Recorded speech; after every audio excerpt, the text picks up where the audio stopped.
Hi, I'm Vince Molinari, and welcome to the Nest Summit, part of Climate Week New York City. Well, thrilled that we have Carl Pope here with us today. Carl is the principal advisor at Inside Straight Strategies. Carl, welcome and thank you for joining us today. It's delightful to be with you. Well, you made a lifetime of advocacy around the environment, around climate. You served as the climate advisor to Mayor Bloomberg and beyond while he was a presidential candidate. So very deep. I wanted to jump right into that. You put out a book with Mayor Bloomberg, Climate of Hope. Can we look at that as a foundation? Tell me what your thoughts were with Mayor Bloomberg on the book. What was some of the key components? When Mike and I decided to do the book, we were concerned that the world continued to act as if the problem with solving climate was it was going to be bad news for the economy. And we thought it was going to be good news for the economy, and that ought to make it easier for us to move forward rapidly and actually tackle the climate problem. And since we published the book, whose premise was we can solve the climate problem by doing things that will make us more prosperous, that will make us healthier, and that will make us safer, all things we should like right now, whether or not there's a climate problem or not. There is. Well, that's very fundamental, right? Let's imagine it's good news. We're not talking about sharing a burden. We're talking about who gets the biggest chunk of an opportunity, and that's a different game. And since we published the book in 2017, over the past 3 years, we've seen continued dramatic falls in the cost of clean energy, continued loss of competitiveness by fossil fuels. Fossil fuels are losing out in the marketplace every week. Exxon was dumped out of the Dow Jones this year because its values have dropped so much. The coal industry, if you had stocks in coal and didn't divest them 3 years ago, you've lost 90% of your investment. So the reality is the world is moving towards a clean energy future. The only person who doesn't seem to understand that is the current president of the United States and the people around him. He is continuing to try to cling to the 20th century economy of coal and oil, in spite of the fact that countries as diverse as the European Union and China and India are racing to get off fossil fuels so they can be the energy superpower of the clean energy 21st century. So let's touch on that a little bit, Carl. When we talk about globalization, we talk about competitiveness. You point out China, India, others advancing quite significantly in clean energy. Where do you think we really stand? What's the acid test? How far behind do you think we are? Well, we're quite a bit behind in terms of national policy. Our saving grace is that the country has ignored Washington. Cities, states, and businesses have not done what Washington signaled they should do. They have not done what Washington encouraged them to do. They have instead looked globally and said, we don't want to fall below the Chinese. We don't want to continue to have polluted air from dirty power plants that cost more than new wind and solar. Right now, about 86% of our fossil fuel power plants could be replaced with 100% clean energy and reduce bills for energy consumers. What's not to like about that? Yeah, well, listen, as a consumer myself, I like to hear about cost savings and reduction. Can you quantify what that might mean to a consumer when we talk about reduction? Well, most of the studies that have been done about what would happen if we were to move aggressively to replace all our remaining coal and gas power with wind, solar, and geothermal, most of the studies show that we would, within 5 years, be able to bring power bills down by 10%, and over the long haul, they would come down even further. So we're really talking about, and that doesn't count the benefits that you get from clean air. And the clean air benefits would be immediate. The climate benefits will be long-term. The clean air benefits are immediate, and the economic gains are right now. So let's talk a little bit more, Carl, if you would. You know, the connectivity to financial markets, valuations, you touched on Exxon, you touched on the precipitous decline of value of coal-oriented stocks and so forth. Are we entering a period now since your book where there's a greater recognition to climate, to responsibility, to the future, and how companies are being rewarded in their valuations, and the flip side, how they may be being penalized? Well, we are, but I think the other half of the driver, and the half that we must not lose sight of, is if a clean energy transition was going to cost us more, it would be slow. When the clean energy transition makes us money, it can move very fast. And that's what's so disturbing about the president's behavior. He is slowing down the American economy's ability to catch up with the future. And that's not good for the pocketbook, much less for your lungs. So we need to understand this is not, well, most of my life we were tagging into the wind. Most of my life it was true. Getting stuff cleaner was going to cost money. We've now entered a period when getting stuff cleaner is going to save money. And that means you've got a tailwind. You're sailing downwind. And the danger you have is that if the wind's blowing behind you, go faster than your boat can capsize. So we're at risk, to be honest. Well, that was going to be my question.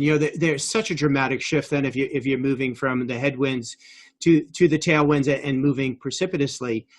Does it go too fast? And where is the warning sign? And are we there now? Well, it goes as fast as it goes. It's the wind. The market is the wind. The market is not something where I say, oh, the market's changing too fast. Let's slow it down. No, that's not how it works. The answer is you have to change the sails so that you're sailing downwind, and that's what Donald Trump is unwilling to do. So talk to me about some of the other outcomes since your book. What would you highlight? The other big outcome is that the reality, which is we've already disrupted the climate. We've destabilized the climate. We now have a climate we have made, and we didn't make it very intelligently, and it's not a very friendly one. So the fires we're having this year in California, the repeated hurricanes that have been hitting the Gulf Coast, the flooding in the Midwest, where 2 years ago, large parts of Iowa were underwater for months. All those are a reflection on the fact that when you warm the climate, you increase the amount of energy. When you increase the amount of energy, everything happens at a larger scale. You get bigger floods, you get bigger fires, you get bigger storms. All that's happening, and we need to start investing. We need to go from being a frontier community to being more like the Dutch. The Dutch have a country, a large part of which is under sea level. And since 1953, they haven't lost a single person to flooding, and they only spend $1.5 billion years on flood control because they spend it on prevention. We need to be investing heavily in preventing the burning down of rural Western communities from the fires. The fires will happen, they're natural. But fires burning down communities doesn't need to happen if we had a big enough fire department.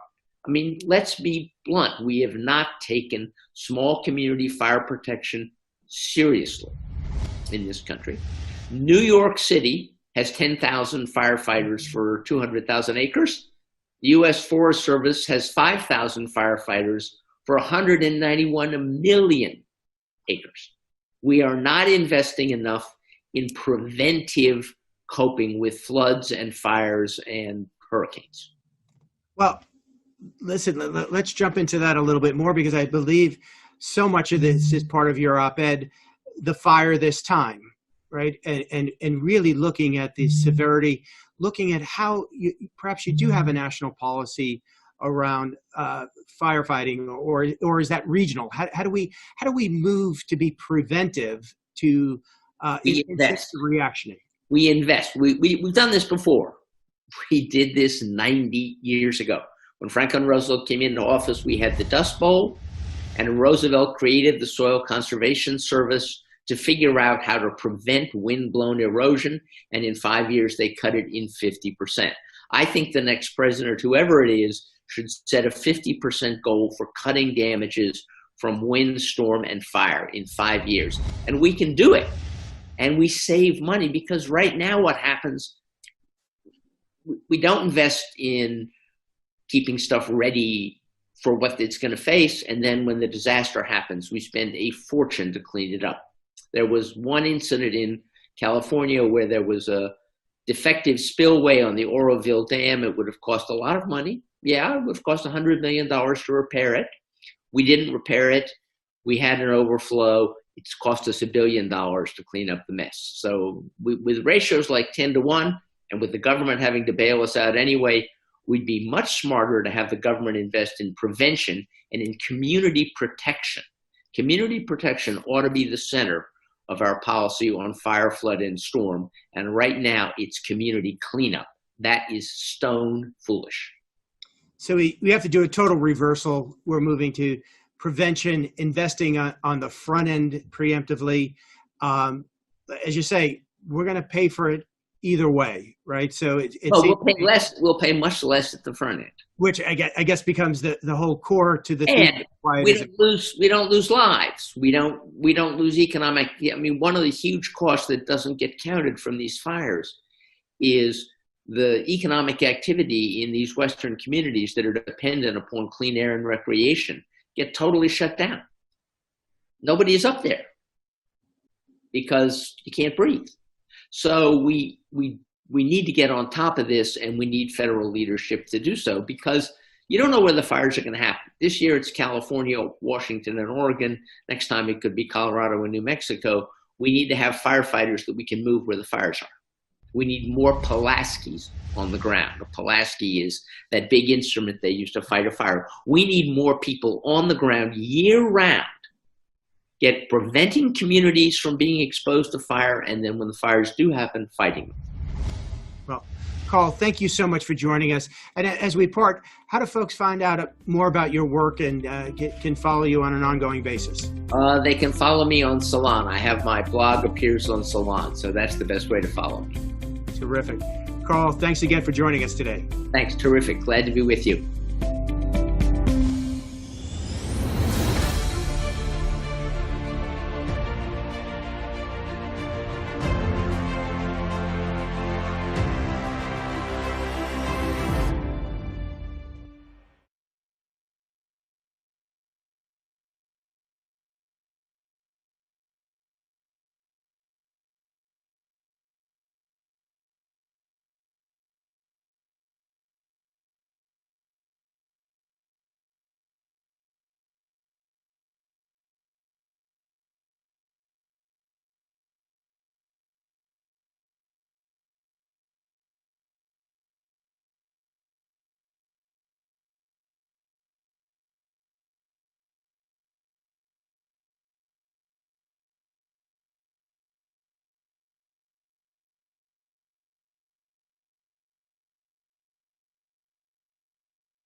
Let me thank the Nest Summit and the JV Center and FinTech TV for this opportunity to speak on this panel for climate resilience. My name is Olivier Wenden, and I serve as the CEO of the Prince Albert II of Monaco Foundation. Our mission is to protect the environment and promote sustainable development at a local and global scale. The Foundation focuses its efforts on three principal domains of action: climate change, biodiversity, and water resources. It funds projects in three main areas in the world: the Med, the polar regions, and the least developed countries.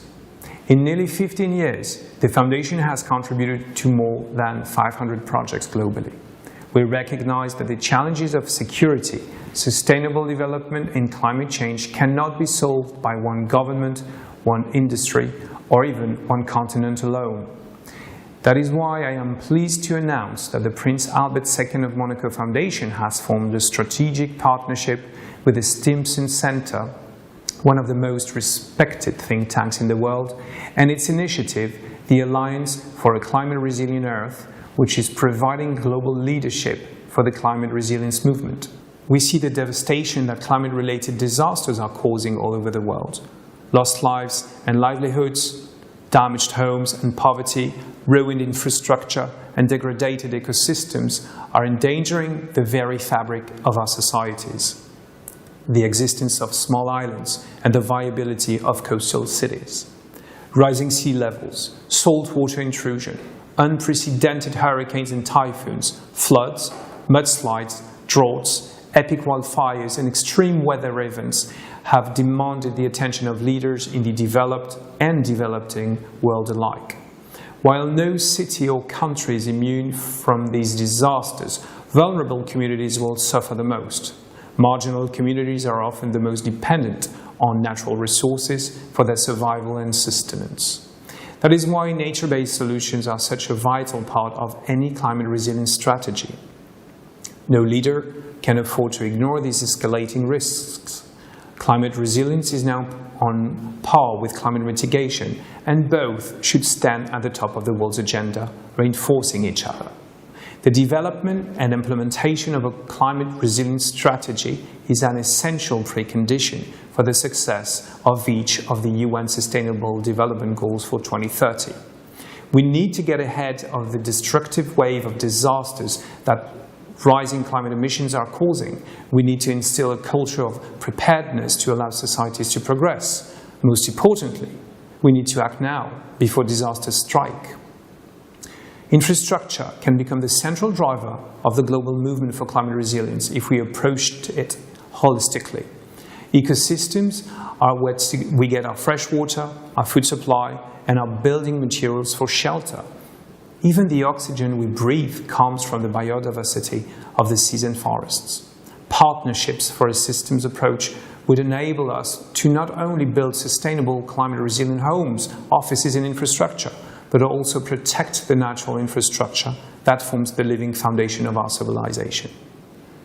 Thank you again for this opportunity, and I will turn to my friend Brian Finlay, the president of the Stimson Center, to continue our panel discussion. Hi, I'm Vince Molinari, and welcome to the Nest Summit, part of Climate Week New York City.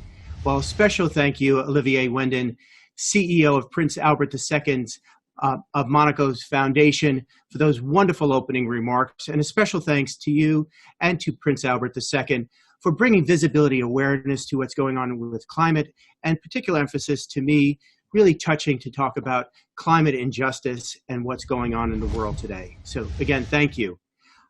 We have a very special panel here today.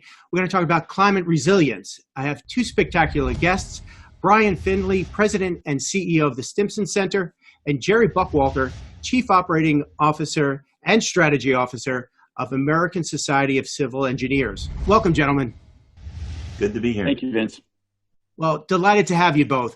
And Brian, if I can jump to you first, the Stimson Center, kind of a hallmark in doing so much. Could you tell us a bit about the center and really about the historic activities?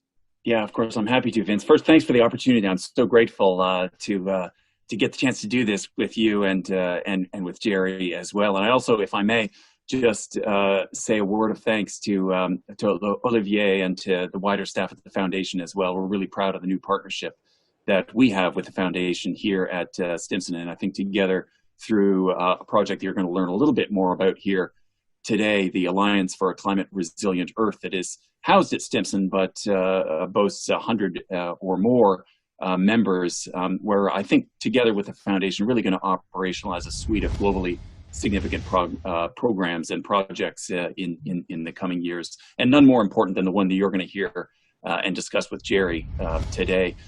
It's obviously a meaningful initiative for Stimson, but it's one of many initiatives at Stimson. So Stimson, just to cut to the chase and answer your question, Vince, has been around for 30 years. It's an organization, we call ourselves a think tank, but it's a bit of an oddball think tank in truth, in that we do more than just study and research ideas. We like to get our hands dirty and actually implement projects on the ground. And again, Jerry's going to talk a little bit more eloquently than I can about some of the work that we are doing together. The organization works really generally in the international security domain, but as you are aware, and we are unfortunately seeing play out before our own eyes, even in our own country, on the West Coast, on the East Coast, on the Gulf Coast, in the middle of the country, the impact of climate is so significant, so severe, that it is clear to us that it is not just a climate priority, it is a national security and international security priority. And really that's our bailiwick, to try to bring together diverse constituencies around international security issues, to try to roll up our sleeves and make a meaningful impact on the world. Well, Brian, that was terrific, because you really connected the dots, and that was going to be my question. And maybe if you could dive into that a little bit more, think tank, oddball think tank, all of the above, but really focus around security issues, and that connectivity to climate, right, just didn't seem to be consistent, right, in first blush of what Stimson would be doing. So you really look at climate resilience, part of national security at this point. Is that fair to characterize it that way? Yeah, I think that's exactly right, Vincent. And it's a great question. And it's a question that, as you might imagine, we get relatively often, particularly from those who have spent their careers working on climate issues. What have a bunch of knuckle-dragging national security experts have to do with this play? And look, it's clear to us that the threats to our security no longer just come from armed combatants, right? This is no longer we're not in the midst of the Second World War here.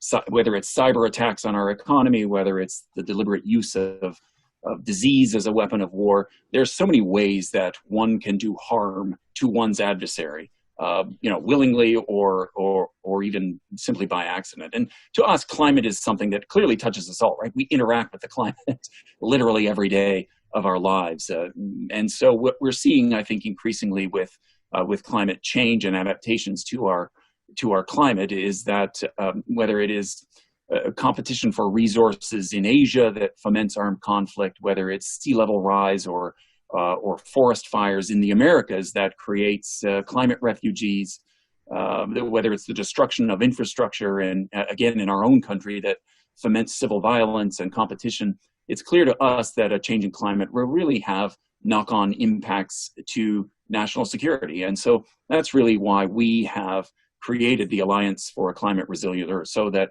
the national security can step up and play its part. But really it's a supportive role to organizations like the American Society for Civil Engineers and other organizations, governments, public and private actors, who are trying to bring really a whole of society approach to what is an existential issue for all of us. Well, when you talk about risk at that level, why is resilience so important to climate change itself? It sounds, difficult question on the surface, but what do you make of that, and where do you put that in the standing?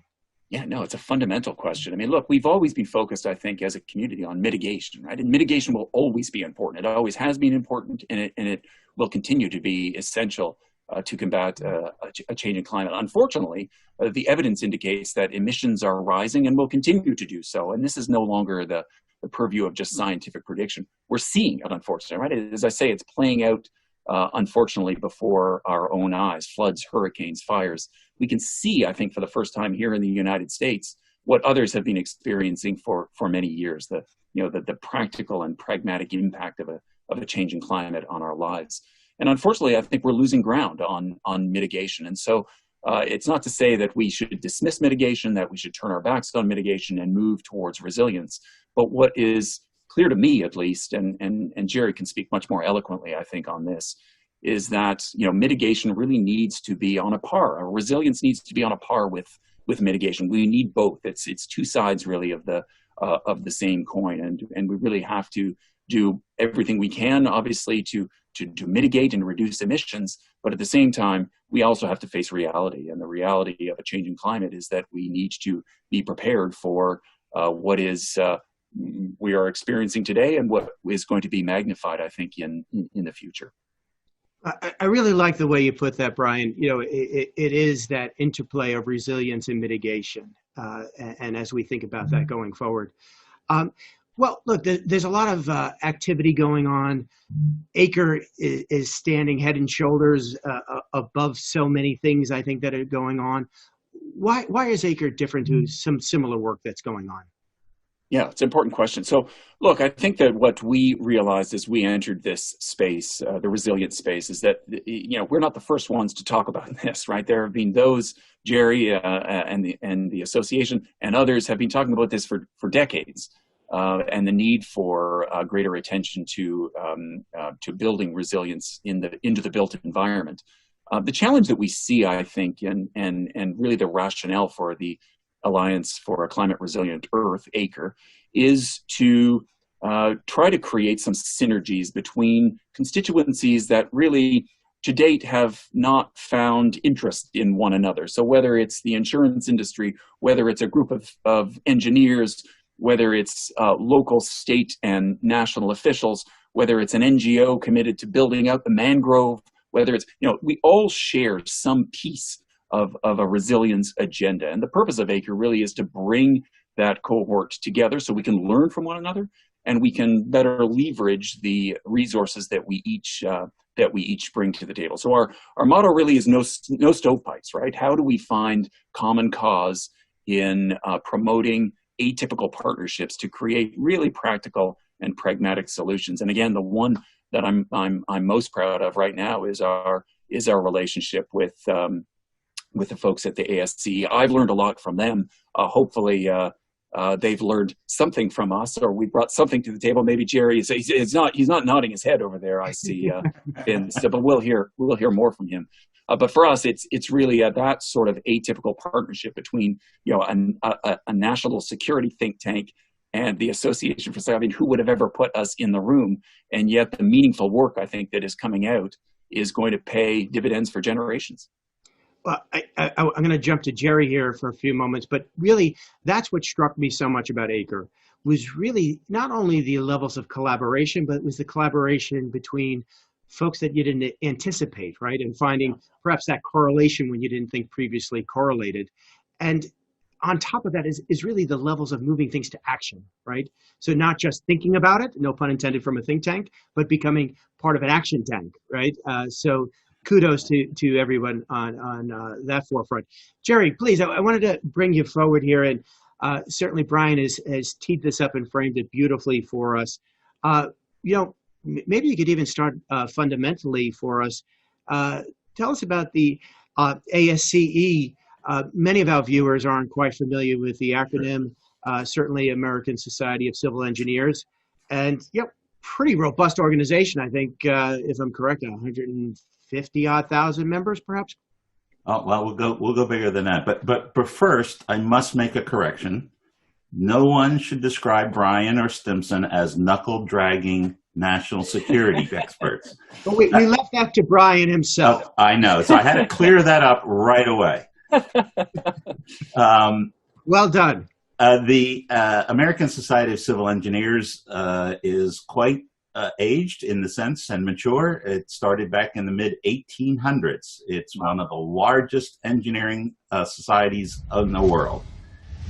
We have 150,000 members, and our members are in 177 countries of the world. So while we are the American Society of Civil Engineers, we have indeed a very global footprint. Wow, the epitome of one. Yeah, so it's and it we play the traditional role that you would expect. So my comments today will be from an civil engineering perspective in particular. But I think the conversation today describes how engineers who touch infrastructure, in this case, climate resilient infrastructure, I think we're entering a new era. Engineers have always built, designed, maintained everything that you live in, you transport in, how you communicate. I mean, we touch all of infrastructure. But I think engineers in the past have been a highly trusted organization and as a profession because they've specialized in doing infrastructure right, doing infrastructure projects correctly so that it's safe. It's for the public health and welfare. You know, this is a case where you lose the public trust if the bridge falls down. You know, that is at the core of who we are. But we're entering a new era when engineers desire to have a seat at the table with infrastructure owner and operators, infrastructure financiers, infrastructure insurers, so that we do the right project. We don't just do the project right. This is about creating climate resilient infrastructure. Gary, I don't want that to be lost on nuance, right? Not the right way, but the right projects. Give it one more time. I absolutely love that. Yeah, in addition to doing the project right, it's time for us to do the right project. So well said. And if that means we stop building on flood-prone coastal areas, that's something everybody at the table should consider. If it means that we build with new materials, if it means that we build for a different use case, engineers, after all, we're the ones who are going to design and build it. That's for why can't we, in this era of striving to do climate resilient activity, you have to get engineers to begin the conversation with the owner-operators, with the governmental leaders who are making these choices at the start of the process. That, in essence, is the key change we want to see. Now, engineers also, to mirror what Brian said, action is the heart and soul of what engineers do. Engineers are essentially problem solvers. Give an engineer a problem, he's in his glory. That's what engineers do. So as problem solvers, we shouldn't fix things after the fact. It's time to put the problem-solving engineer as party to the kinds of network of coalition of people that Brian is putting together, because that's how we'll start doing the right thing instead of scratching our head afterward. You know, I compare this to, I do a lot of future planning. And when you do that, you become a bit of a historian too. And one thing I figured out with infrastructure is global society is really good at making the slums of tomorrow.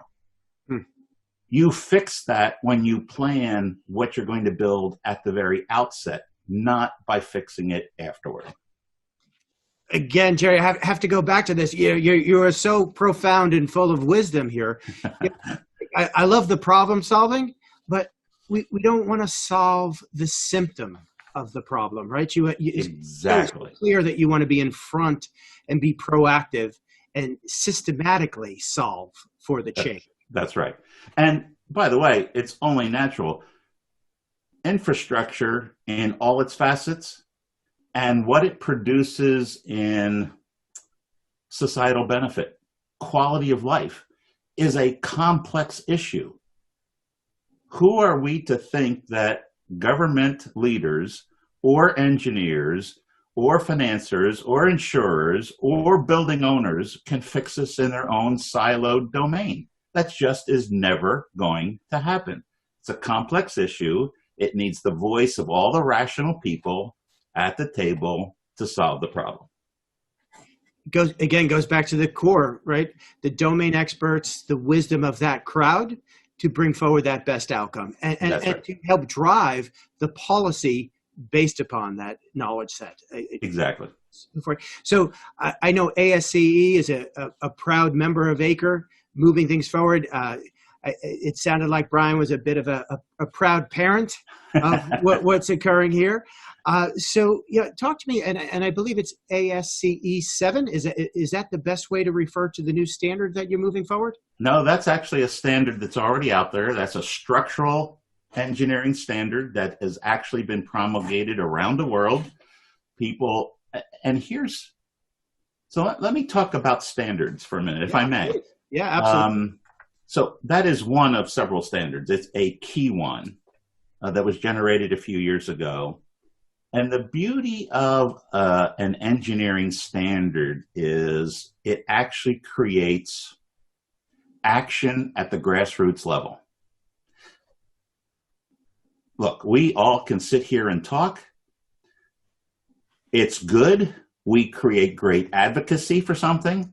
But guess what? When an engineer sitting anywhere in the world pulls out the standard, which tells him how a structure is to be designed and built anywhere in the world to be structurally safe, that's what ASCE 7 is about, then you actually create change. Because those engineers are certified to that standard, government can tell the public they're adhering to what the world expects them to do, and the engineer can safely do it.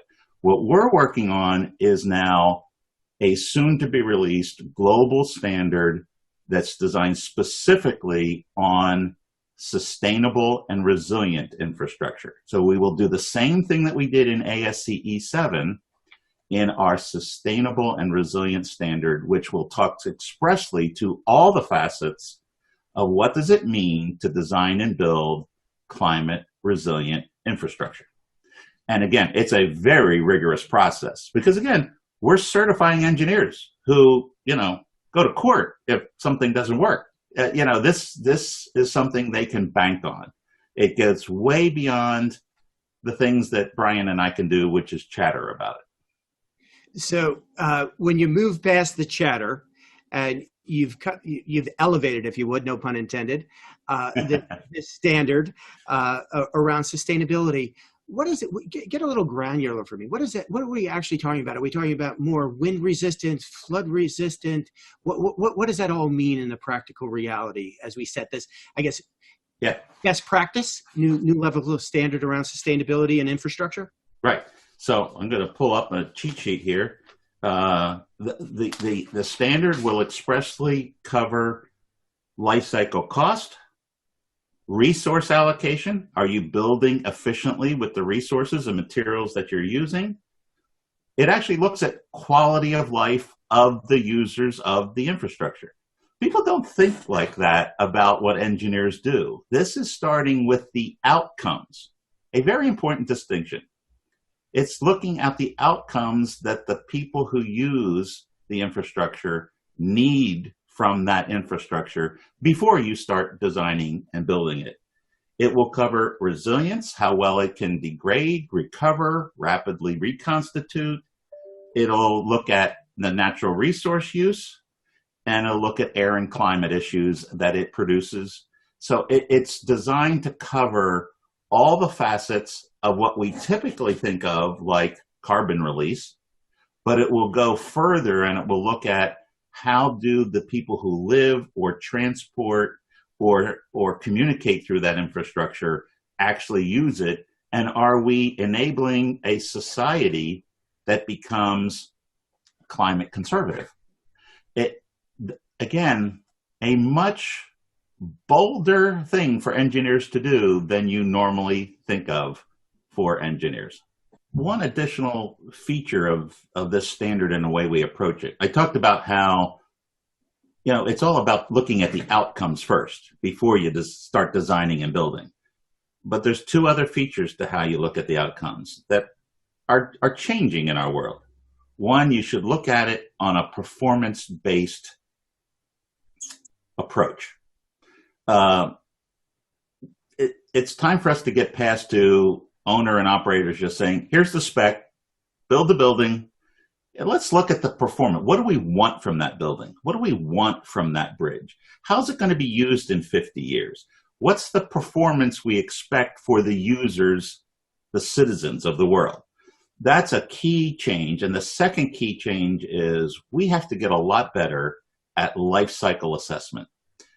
Infrastructure is typically a long life cycle asset. And we have to get better at assessing the total cost of it over the life cycle and the way it's to be used over the life cycle, which in this era can dramatically change in 20 or 30 or 50 years. So life cycle and performance-based thinking is also a key element to thinking about the outcomes of what we expect from our standard. So Jerry, when you look at the new standard and you talk about life cycle, are we talking about an elongated life cycle, shorter cost differentials? Is it a difference when we think about maintaining that infrastructure as part of that life cycle? Well, that's where it gets really complex, because I'll give you a couple examples. In transportation, we might see surface transportation assets that once we go to autonomous cars need to be different enough that we actually should pre-design a shorter life cycle because its use is dramatically different. And so why would we invest in a 100-year asset when in fact its useful life has shortened to 25? On the flip side, there's no reason why some highly vertical buildings, for instance, couldn't be reformed for new use with new materials such that the basic structure should last 200 years.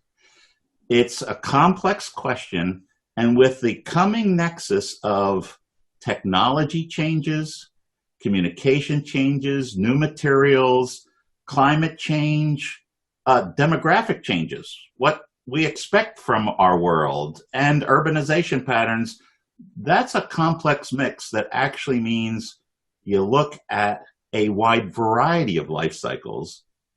If we oversimplify it, we will do ourselves harm. We will look at multiple life cycles, but the biggest problem is traditionally national governments in particular around the world do not allocate the cost of a full life cycle of assets. And that's why countries end up with crumbling infrastructure, because that's never pre-planned in. We are dealing with that in the US in spades right now. Well, you know, as you said, very complex, and I don't want to dive further into that, but you bring out the point of globalization, and every one of these categories, from demographic change to life cycle to where they are in an evolution, is dramatically different. So to bake that into a standard, I imagine, must be enormously difficult. Exactly. That's exactly right, because we do intend for this standard to be a global standard, and we have engineers around the world who will use it, who are members. And that's why you base it upon resilience for the outcomes in that region. Something you do in the, let's call it euphemistically, the global south will be very different than what you do in a coastal northeast US city. And the standard has to be able to accommodate that. So the standard's going to advance sustainability, resilience. Talk to me a little bit about when we look at the financials, right? What does this mean to the triple bottom line?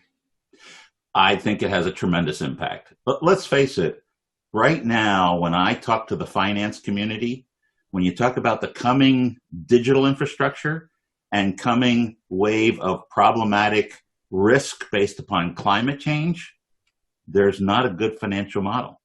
So this is essential so that if you use the standard for designing and building it, and you use some engineering guidelines for assessing what I'll call pre-event risk, which has not been done well. We're going to embark on that project too, jointly with a finance company, an insurer, and a construction company to look at defining what pre-event vulnerability from climate looks like.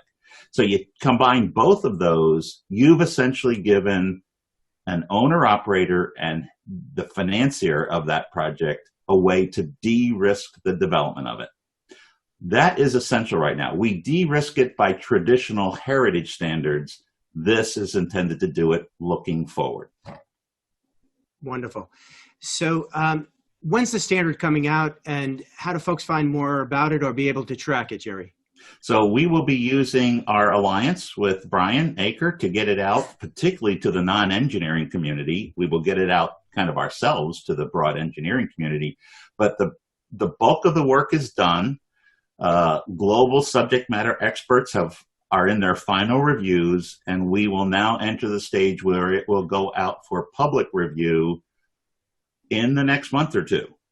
And we will get it out, and once we get that public comment back in globally, we will embed those comments to make sure it meets a global rigorous standard. That will take several more months, and we hope to release the final product to the world by mid-2021, next year.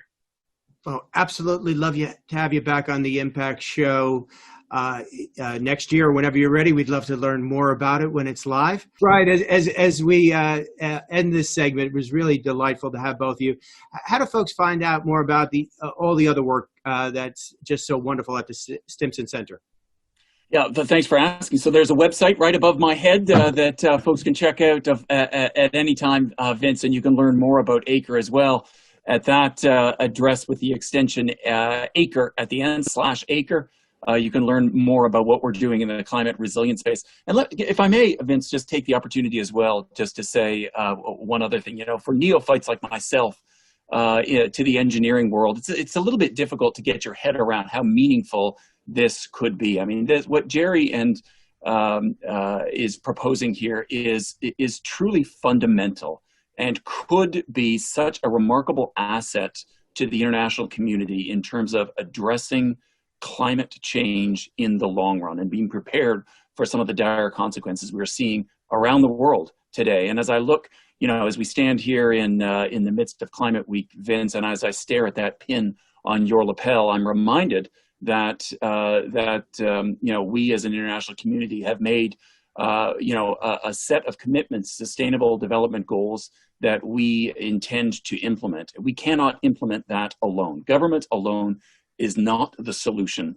We know that. And so by looking carefully at the standard that Jerry is proposing, and by adopting that standard globally, we have the opportunity, I think, to backfill against what is, in my view, one of the greatest weaknesses of the SDGs, and that is the financing that has to go into actually making the SDGs meaningful to the global population. And I think, and it's part of the reason I'm so excited to be working with Jerry and a group of engineers on this, is that it can promise, I think it does promise, to open up incentives for investors to fundamentally rethink and backfill against the necessary financial resources that will be necessary to build a more climate resilient environment. Private sector so needed to advance and achieve the goals of the SDGs, no question, Brian. Well, thank you, Brian. Jerry, thank you so much. Really appreciate you both sharing all your wisdom and insights here, and congratulations on advancing such meaningful work. It was my pleasure to be here. Thanks so much, Vince. Thank you. Thank you both.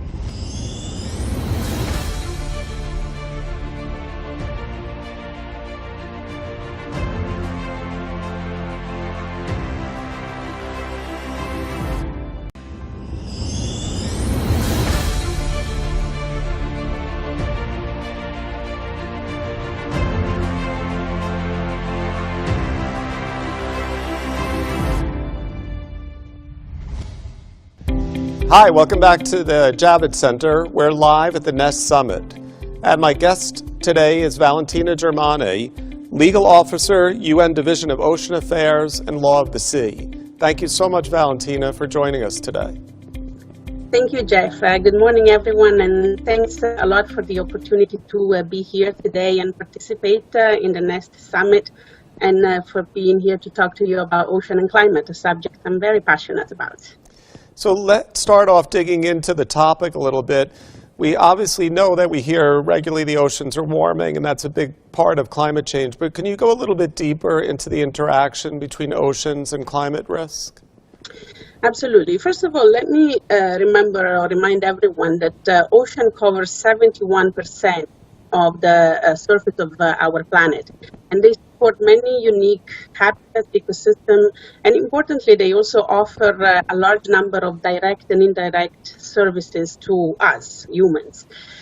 Think about fisheries, oil and gas production, other minerals. 90% of global trade goes through the ocean, and 50% of the oxygen we breathe also comes from the ocean. The oceans are also linked, you already mentioned, to the climate system, and they exchange in particular both water, energy, and carbon. We know a lot more than in the past about all these exchanges thanks to the Intergovernmental Panel on Climate Change, or IPCC in short, reports in recent year. And I would really invite anyone who wants to know a lot more about this to read those reports, especially the one that was issued last year on ocean and cryosphere in a changing climate. An important takeaway from these reports is that significant changes have already taken place in the oceans due to climate change. And these changes are really expected to persist for centuries or even millennia. The main drivers of oceans change, you already mentioned one, ocean warming, but also ocean acidification is a driver of change that is related to greenhouse gas emissions. We know that the global temperature has already risen by 1 degree centigrade compared to pre-industrial levels. And the 90%, even more than 90% of that additional heat or energy in fact ended up in the ocean. In particular, this calculation was made between 1971 and 2010. The increase in the water temperature causes a process called thermal expansion, which means that the same amount of water, when it heats up, it occupies more volume. And this process, together with the enormous amounts of water that is ending up in the oceans as it melts from ice sheets and glacier, also due to global warming, in fact, is causing the global mean sea level rise to raise.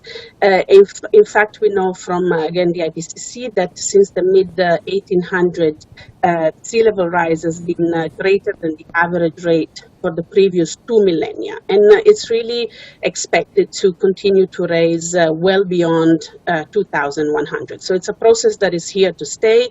Of course, the rate will depend on the future emission pathways that we will see. Just to give you some figures or to get a better practical understanding, around 1993, sea level rise was rising at a rate of about 3.2 millimeters per year. We are now at approximately 5 millimeters per year. This is the sort of steady, ongoing sea level rise, but this also contributes to a higher extreme sea level rises and events. For example, when storm surges occurs.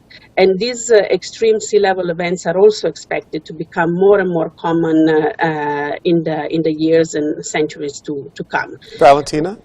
Yes. I'm just curious, because one of the things that I think people are unaware of is that when we think about sea level rise, I think people think about a glass of water or a bowl of water, and they think if water is rising, it's rising. But what I've been reading of late is that actually the water isn't rising at the same level in the same areas, that actually certain areas we're seeing higher sea level rise. Can you at least explain a little bit about that process and how it works? And then I must imagine that if that's true, that coastal communities or islands like the Fiji Islands or Palau are being affected much more than we might be experiencing currently in the United States.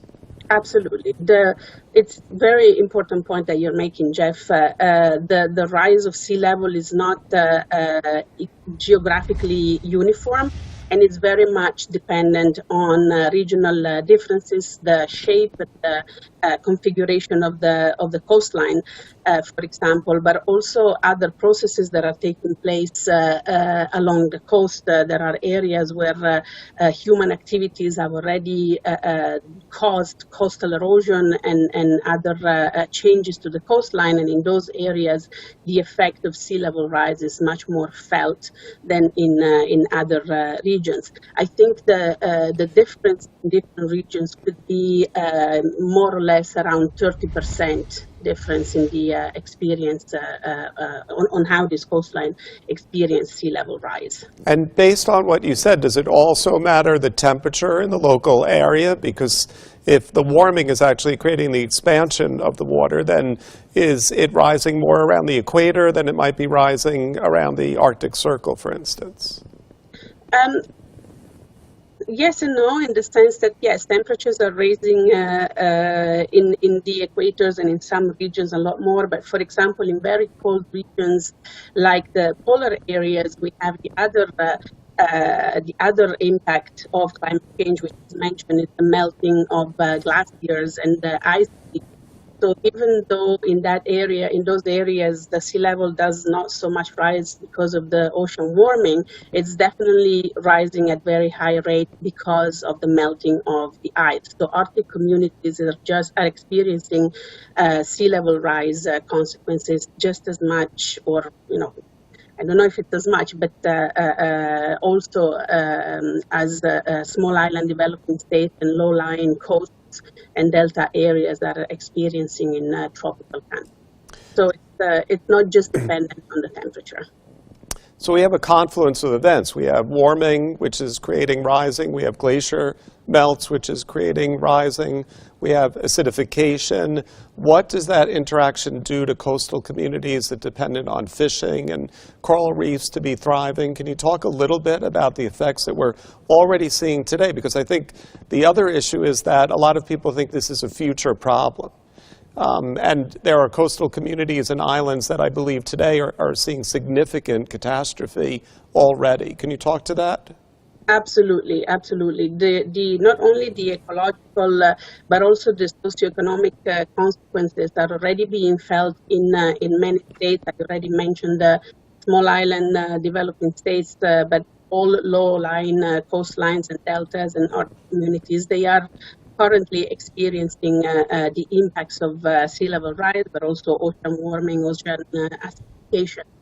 In terms of warming and acidification, these two processes are determining the decline or even the regional shift of many fish stocks, but also coral bleaching and other ecosystem degradation. And of course, this has a great impact on food security and the livelihoods and in general sustainable development of the coastal communities that rely on these resources for their protein intake and economic activities. Least developed countries and small island developing states are mostly affected, but let's not remember that many developed states also rely on fishing, aquaculture, seafood production as an important economic activity in some of the coastal regions, and they are also feeling its impacts. As you were mentioning, sea level rise is perhaps the source of the greatest impact to coastal communities, including due to loss of life, the displacement of communities, loss of territories, destruction of property, destruction of infrastructure. And these effects have both already been observed, with many states reporting patterns of irreversible coastal erosion, chronic flooding, but also are projected to, of course, increase as the decades and more will pass. So, for example, it is projected that some areas will be permanently submerged. And this will, of course, cause the loss of inhabitable land, so have the social impact that go along with that, but also the loss of maritime territories and domains, which are calculated from the coastline. So as coastlines recedes, also maritime domains of many states will see possibly some changes. More frequent flooding, more extreme coastal erosion, will be taking place, but also an important impact will be the salinization of agricultural lands and of freshwater reservoirs, with the salty water from the oceans filtering through those systems. And of course, as a consequence, the coastal communities will see impacts related to their livelihood, their food security, water security, but also human health and human security will be at stake with the possible significant displacement of people and loss of life. And also communicable diseases born through water also might see an increase. So you will understand that there will be possibly very great consequences from a social perspective. From a cultural perspective, let's not also forget to mention that the inundation of lands will also affect cultural system, the ways of life of many communities, for example, because of the loss of cultural heritage and also the loss of spiritual sites. And of course, last but definitely not least, impacts on a number of economic sectors that rely, for example, of coastal transportation, with many airports and seaports, of course, located along the coast, which will be impacted by flooding and coastal erosion, but also those economic sectors that rely on coastal areas, for example, tourism and the recreational industries will be obviously affected.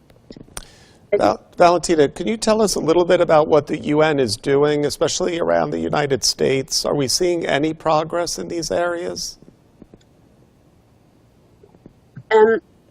With all these impacts and effects and increased understanding through this scientific data that has become available, and also the observed impact across societies and countries, of course, the UN system is also these various impacts, both within the different agencies that are mandated to deal with specific sectors, for example, fisheries and international shipping, etc. But also the UN is now trying to focus on ensuring that there is some coherence and coordination with a view to have a more integrated and coherent responses to the impact that I just described. If we look at here in New York, the UN General Assembly, which is one of the bodies that the division I work for is servicing and assists. The UN, UNGA, if you allow me to use the short version, is a global body with the representation of all 193 member states. And on a yearly basis, it undertakes a sort of comprehensive and cross-sectoral overview of oceans affairs and the law of the sea. And it's playing a very important role in trying to ensure this coordination amongst the various UN responses. Since 2006, so quite a few years ago already, the GA has addressed in its annual resolutions the impacts of climate change and ocean acidification on the oceans, particularly by promoting and encouraging states to enhance scientific activity and also address these impacts through the relevant agencies and institutions. The GA also acts through a number of subsidiary bodies, and maybe one that I want to mention here, there's many of them, but the one that is important and that we also support in our division is the regular process for global reporting and assessment of the state of the marine environment, including socioeconomic aspects, like very long names of the UN. The longer the name, the more effective it is, hopefully. And I mentioned this body not just because our division supports it, but because it's also an important effort aimed at enhancing the scientific basis for policy making on the ocean front, a little bit like the IPCC does in the climate arena.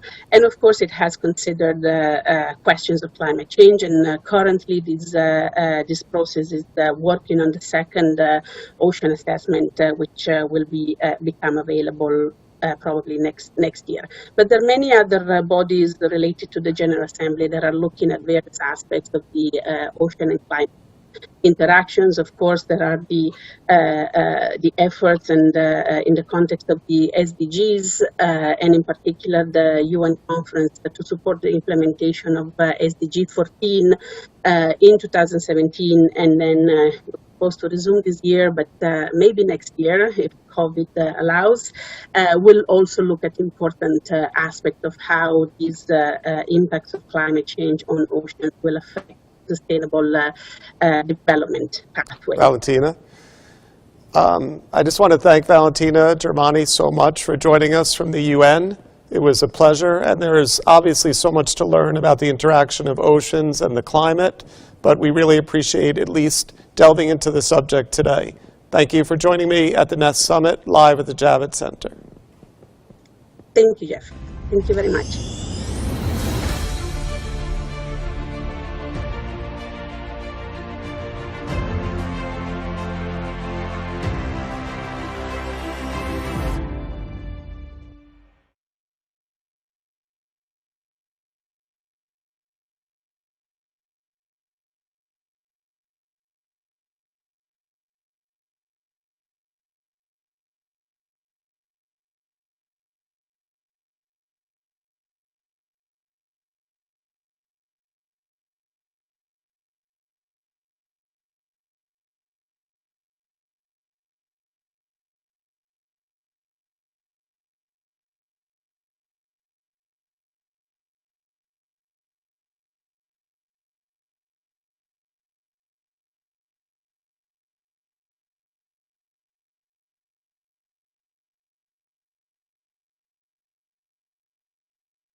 Hi, I'm Vince Molinari, and welcome to the Nest Summit, part of Climate Week New York City.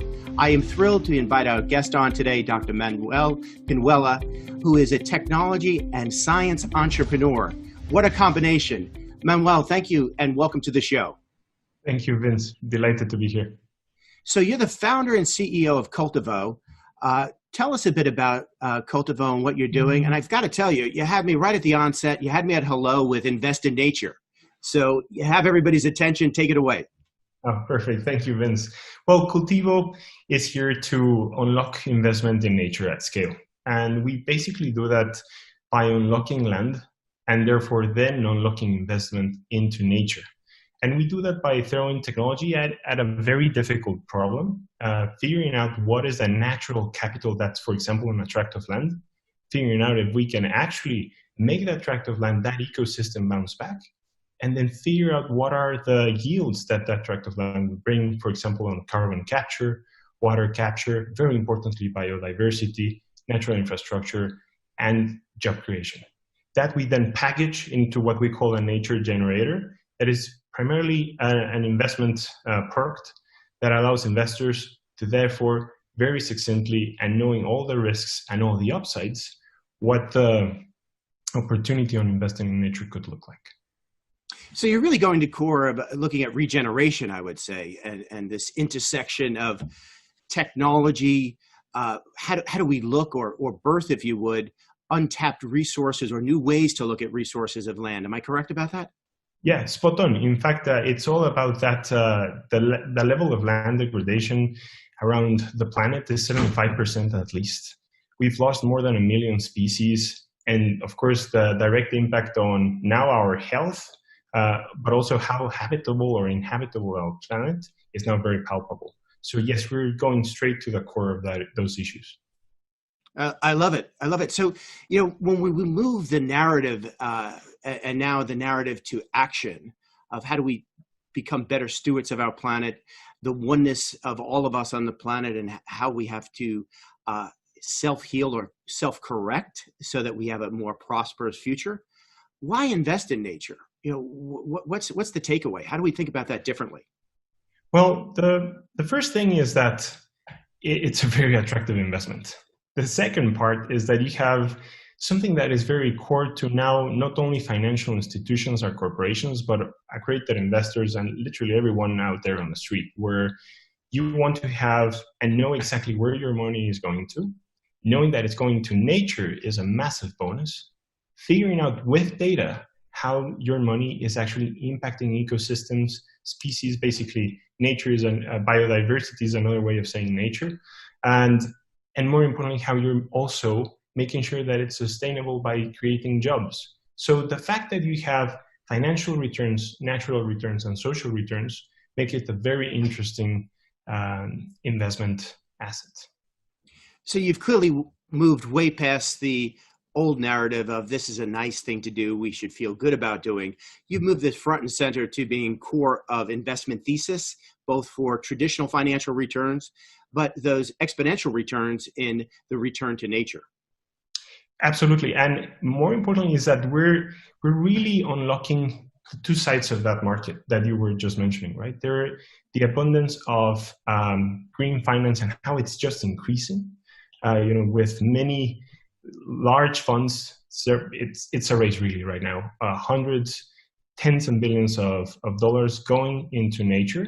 But the challenge is finding high quality products that can allow me to, as an investor, to see the returns and basically balance those returns through carbon capture, water capture, and biodiversity. What we do is we have an unfair advantage. We have all the data for us and, of course, to our investors and our landowners to put all the data on the table to make that investment decision. Well, going back to the data component, really the differentiator so that we can measure, understand what the outcomes are, what are the returns. So really intrigued, love what's going on with Cultivo. How do people invest through Cultivo? It's quite simple. So thank you for that question. The way it works is you go to cultivo.land, and as an investor, we need to verify that you're, of course, an accredited investor and that you know that your money is at risk. And the main backbone of all the investments is that we have this special purpose vehicles called the nature generators, where you would have in the platform all the information that you need to do your due diligence, your analysis, and it's as simple as transferring and agreeing to our investment terms and transferring your money to those projects. So it can go from grasslands.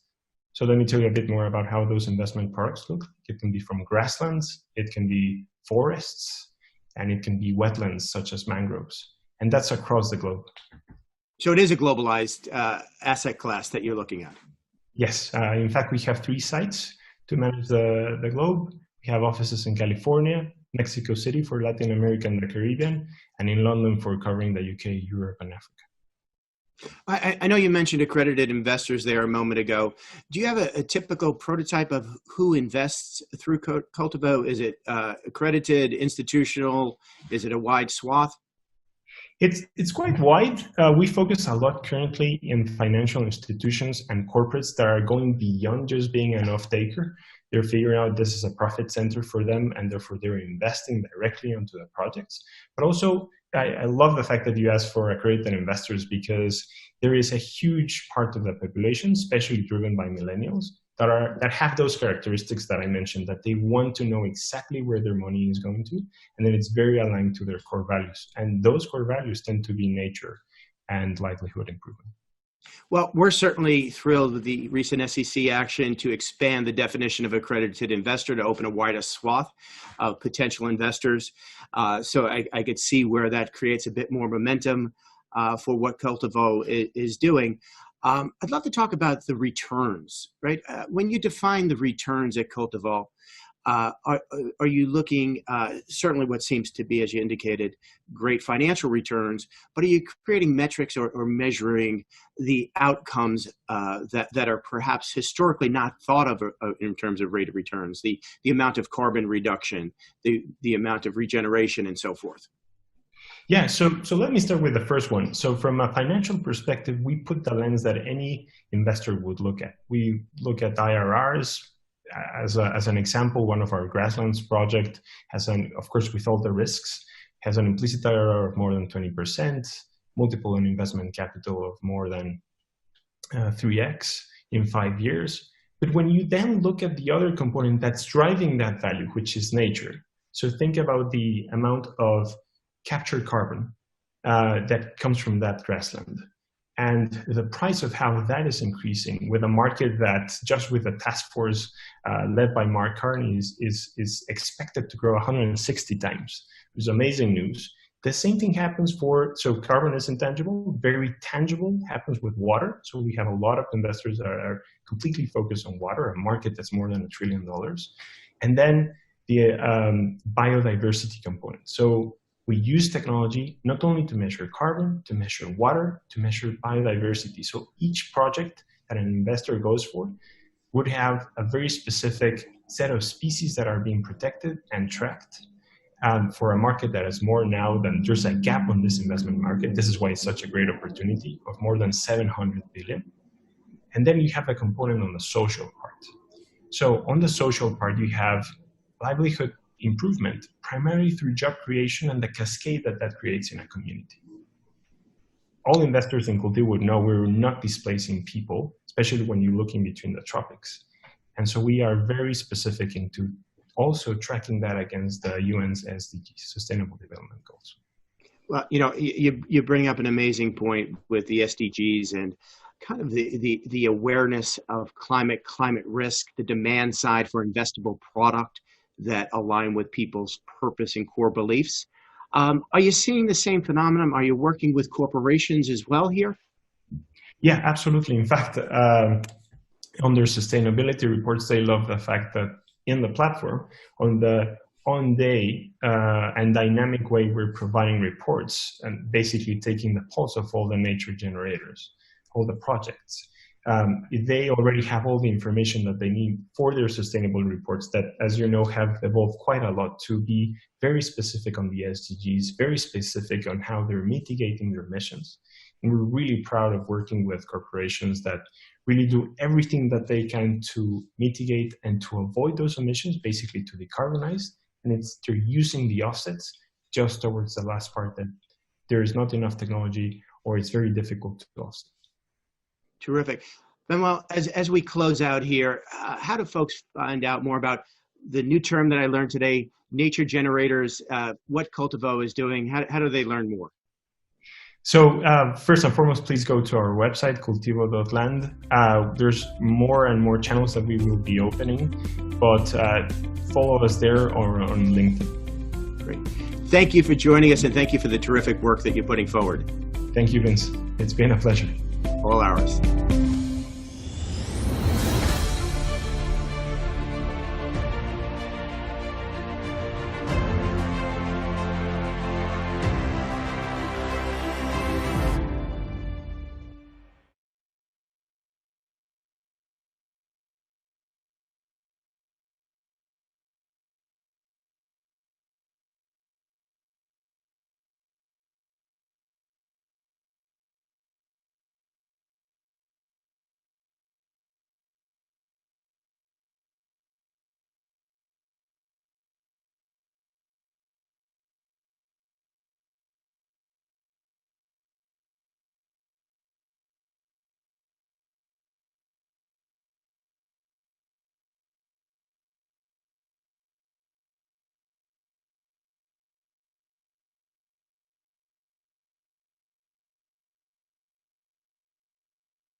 everyone, and welcome to The Impact. I'm your host, Rachel Pether.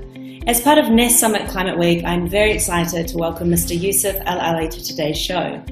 Yousif is the Executive Director at Masdar Clean Energy, where he's responsible for their strategic growth in the areas of investment, greenfield development, and operations for large-scale renewable energy projects, which we'll be discussing in further detail shortly. Yousif, thank you so much for joining us today. Thank you, Rachel, for the introduction. Thank you very much also for giving me the opportunity to speak in this event. To start about Masdar, Masdar is a company that was established in 2006. We are owned by the government of Abu Dhabi through Mubadala investment company. Our only shareholder is Mubadala. We are very active in two important pillars that is related to sustainable development. The first pillar is the sustainable real estate, where we develop Masdar City. And the other pillar that I manage is the clean energy unit. So what we do in the clean energy unit is basically we are developers of clean energy projects. We started early in 2006. Today, we sit on a capacity of 2,500 megawatt net, and this translates to around 8-9 gigawatts of gross capacities all over the world. So Masdar Clean Energy exists in more than 30 countries. We have a very diverse portfolio, diverse when it comes to geographies. So we have almost, I would say, close to 2 gigawatts in the US itself, going to Europe, where we are very active in wind energy and solar, concentrated solar in between UK, Spain, and Eastern Europe also. We are also able to establish presence in new markets in Central Asia. We exist naturally in the Arab world and Middle East. And we are also have we established presence in Australia and Southeast Asia and Indonesia. So we are very diverse when it comes to the geography, and we are also very diverse when it comes to technology.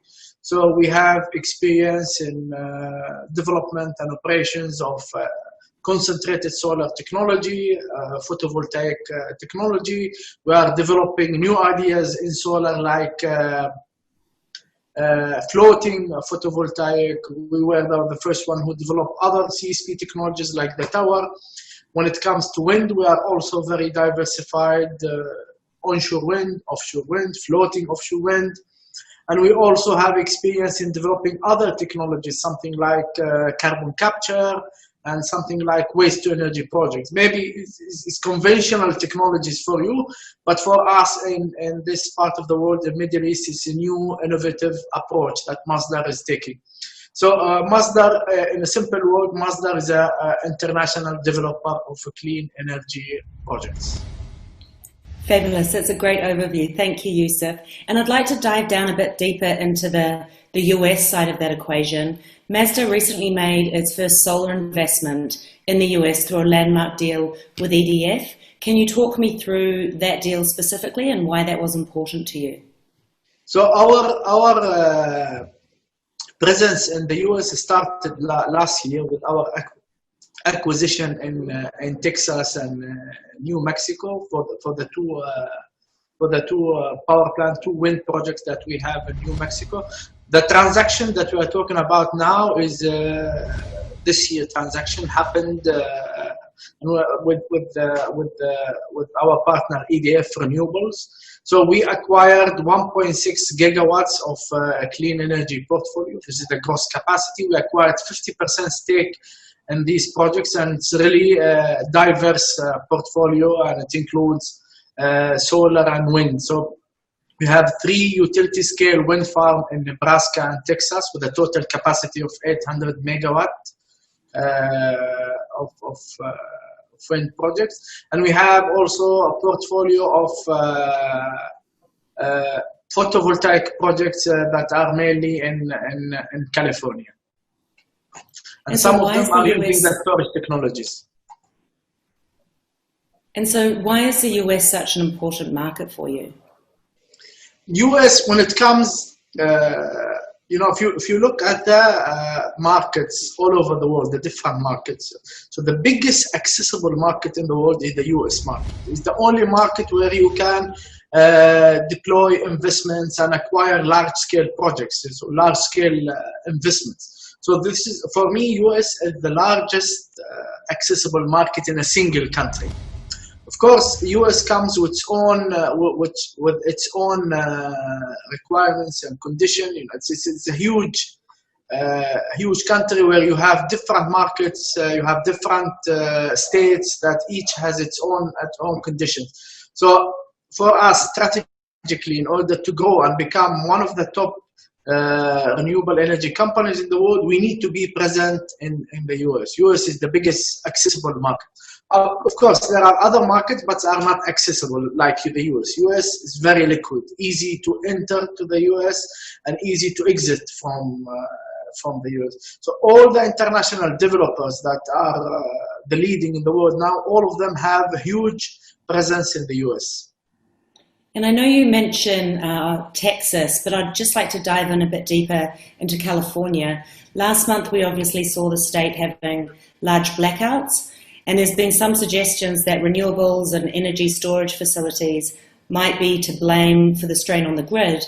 But then on the other side, you have, industry representatives that state that these two actually can solve such issues. So how do you see this tension playing out? I think for me, the expansion in renewable energy in general, all over the world is driven, first of all, with the objectives and targets to be green, to reduce our carbon footprint. This is the first objective.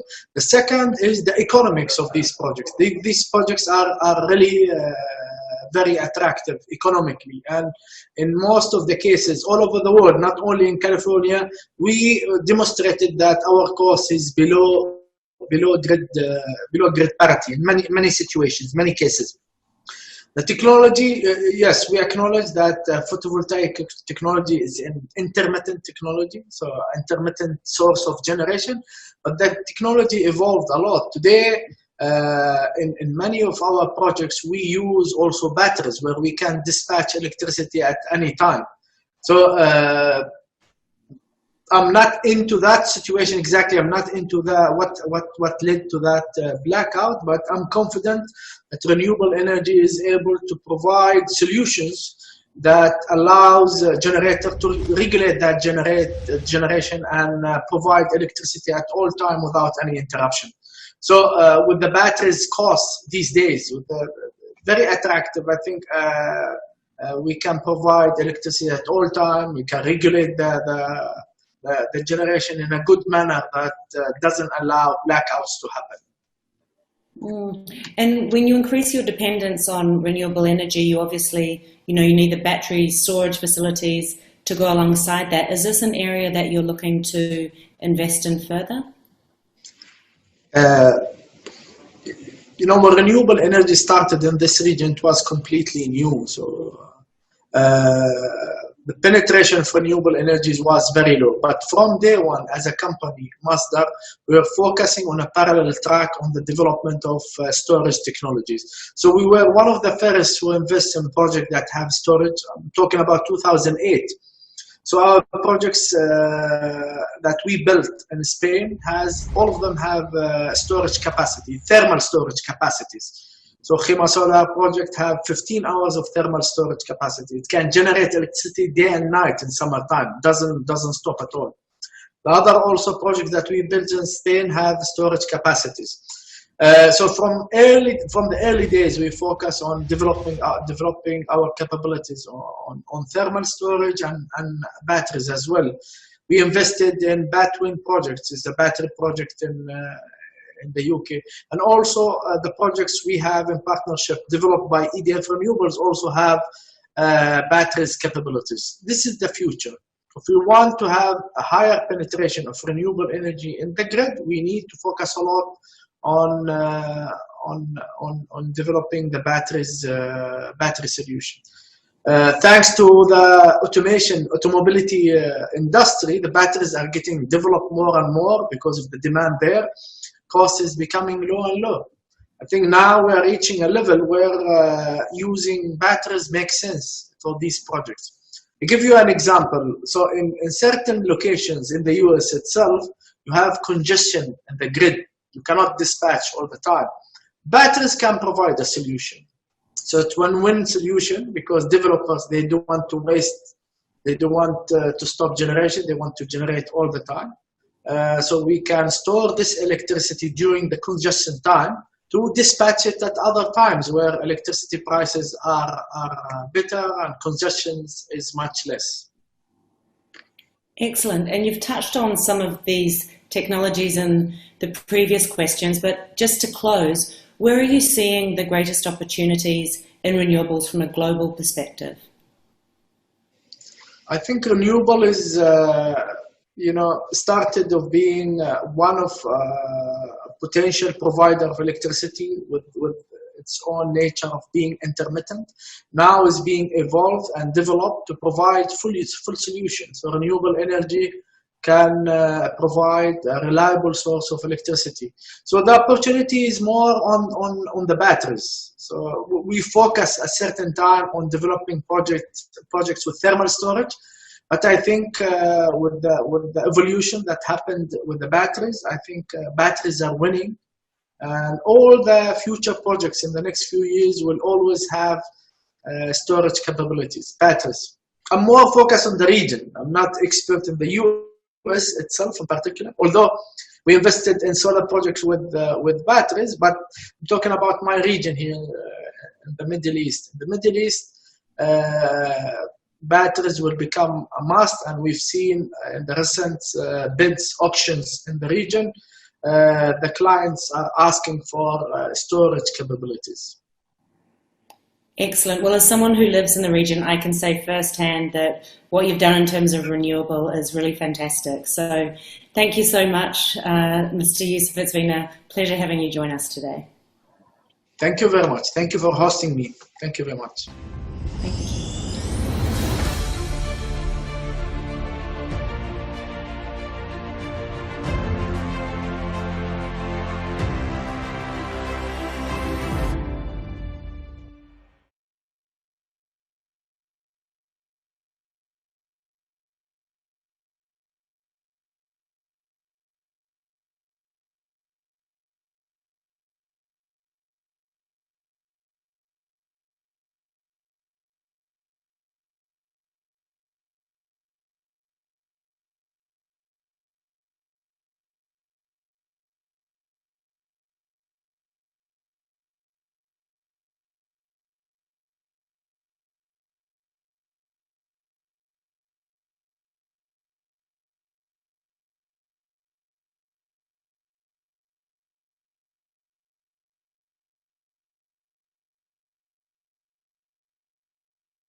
Hi, I'm Vince Molinari, and welcome to the Nest Summit, part of Climate Week New York City. I am thrilled to have my dear friend Amir Desal here with us today, founder and president of Global Partnership Forum. Amir, welcome. Thanks for joining today. Thank you so much, Vince. I'm honored to be here with you. It's exciting, and you're doing amazing work to promote the UN's agenda. So really great. So kind, especially coming from you. I'm just trying to emulate and catch up with you. I've got to run through a few pieces of your background here, Amir, because it's just astounding, and we could do our whole talk and interview just going through your background. So I'm going to just go through a couple of them. Well, for me, first and foremost, I am thrilled that you are co-founder of the Blockchain Commission for Sustainable Development, that I know well, and co-founding that with you, with our dear friend Sergio Fernandez de Corva, back in 2017 at the SDG Media Zone during UNGA. So we go from that, we go to your role as a commissioner for the Broadband Commission for Digital Development, to your co-founding of the Ocean Sanctuary Alliance. And it really all culminates about, I think, about everything that you do, and what I've learned so much from you about is partnerships. And you're a veteran of 25 years of the United Nations, last stop as the executive director for, most appropriately, the Office of Partnerships. So couldn't think of a better person to come on, talk to us about collaboration, talk about partnerships, weave that into our whole storyboard around Climate Week. So we could jump in anywhere, but I'd love you to tell us a bit about your work at the Ocean Sanctuary Alliance and tying that all into our wonderful Climate Week New York City. Thank you. I'm honored to be here, and I have to say to you that the issue of oceans and climate was not so high on the agenda in the MDGs. When we were putting together the Sustainable Development Goals, it became clear that the UN wanted to do something in terms of climate, in terms of ocean, in a much stronger and bigger way. Climate has been on the agenda for the UN for 25 plus years. Ocean was never featured in the MDGs. So we pushed for it, and way back in 2015, when we got that in place, for example, we were thrilled. It was clear that ocean, which represent 2/3 of the Earth, ocean is our livelihood. We get 90% of our food delivered through the ocean, waters, and, lakes and seas, for example. And it is also clear that the oceans are being polluted badly, and we run the risk of losing our biodiversity, the whole richness of fish from the seas.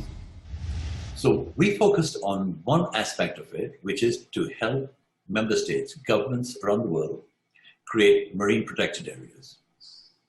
The best part was that the United Nations Sustainable Development Goals adopted a clear-cut target. It's one of the few targets which focused on achieving them before 2030.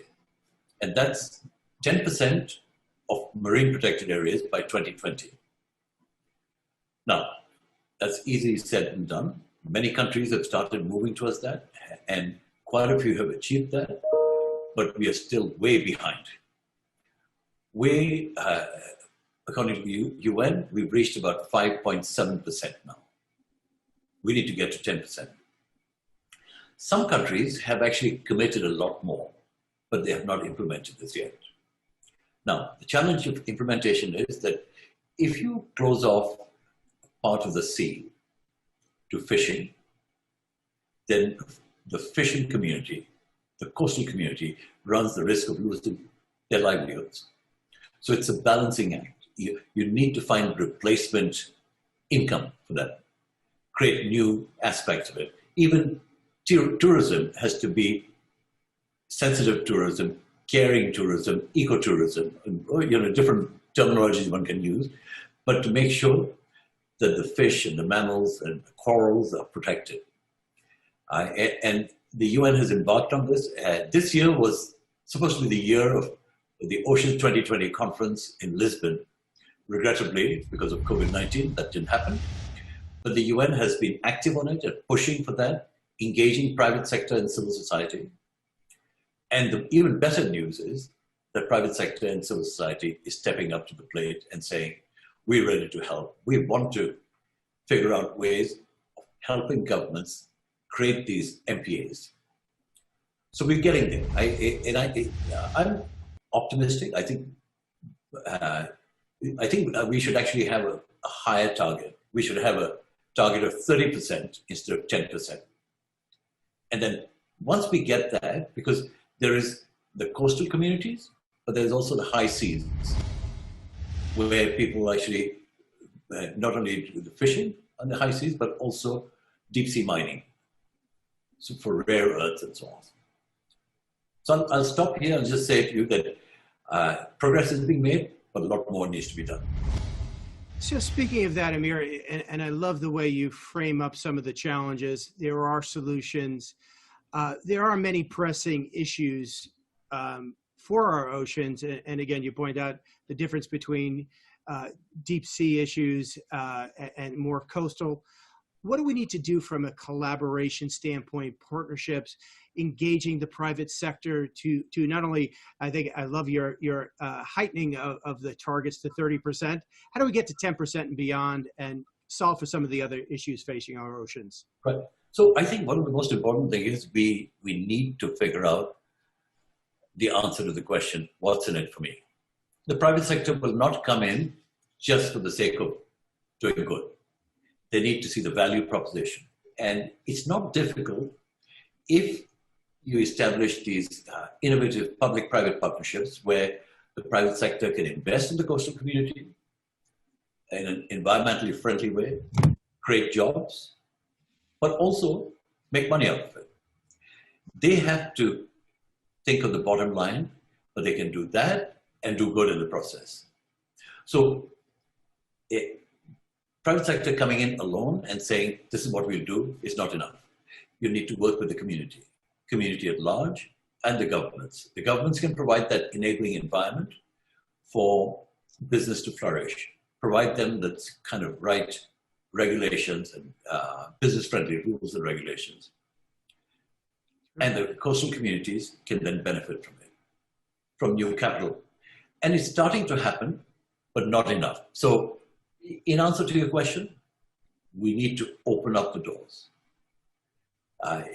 We do not want to be in a silo. COVID-19 has caused us to be a lot more inward-looking. I think we need to have that global view that the Earth is indeed a village, and that what happens in a different part of the world impacts us.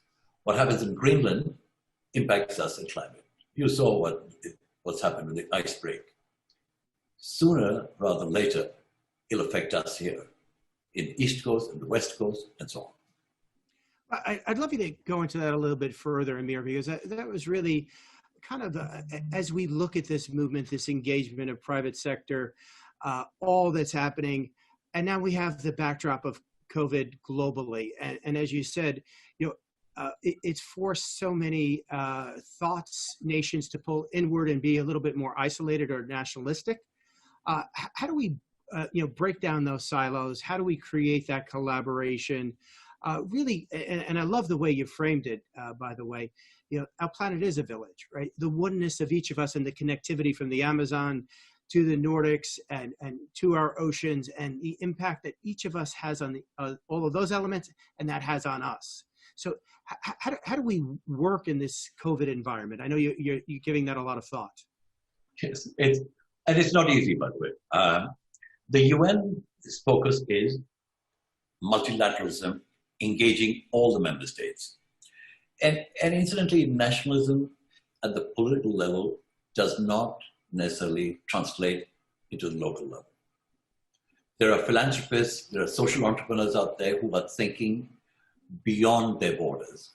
They realize that climate does not know any borders. What happens in India impacts us here at some point in time. What happens in Africa, Latin America, impacts us in North America. So the idea is that we should figure out the value proposition.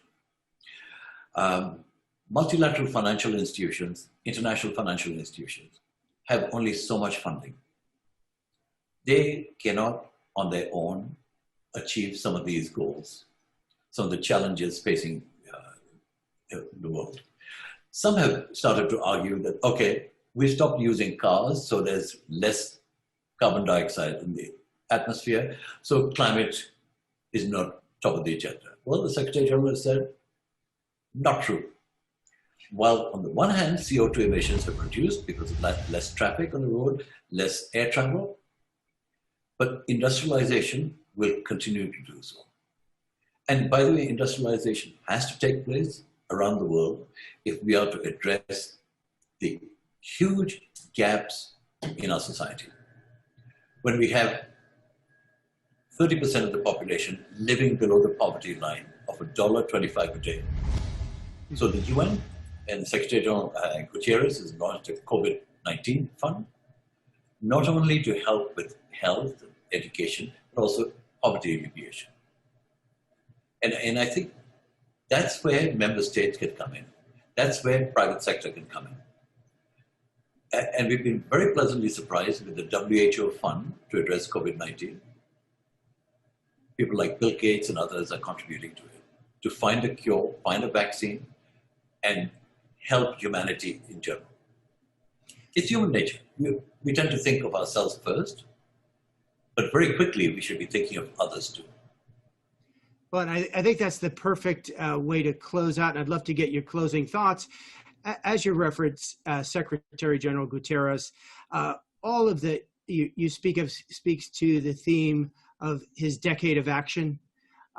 So, Amir, give me your closing thoughts. What should we take away from this? How do we all move to action for the benefit of our planet? So I think, Vince, what you're doing, for example, your platform is so much needed. Because the UN can only say things about itself to a certain extent. UN cannot be an advocate for its own work. So the UN needs people like yourself to be the voice for them, to promote what is needed, to highlight and engage public-private sectors, to engage entrepreneurs, social entrepreneurs, and touch the hearts and minds of people around the world to say, you should join the party. You should be part of that solution. And the way you can be part of the solution is not necessarily to say, I must come together in a central kitty. I can contribute in my own small way, in my own community, my own village, my own city, and social organization, and so on. Each one, whatever little bit you do, will make a difference. Well, I love that picture of the small parts aggregating to something so powerful and being able to exponentiate. Amir, it's always a delight. I am thrilled to count you as a friend. Thank you for coming on today. Thank you very much. It's an honor to be here.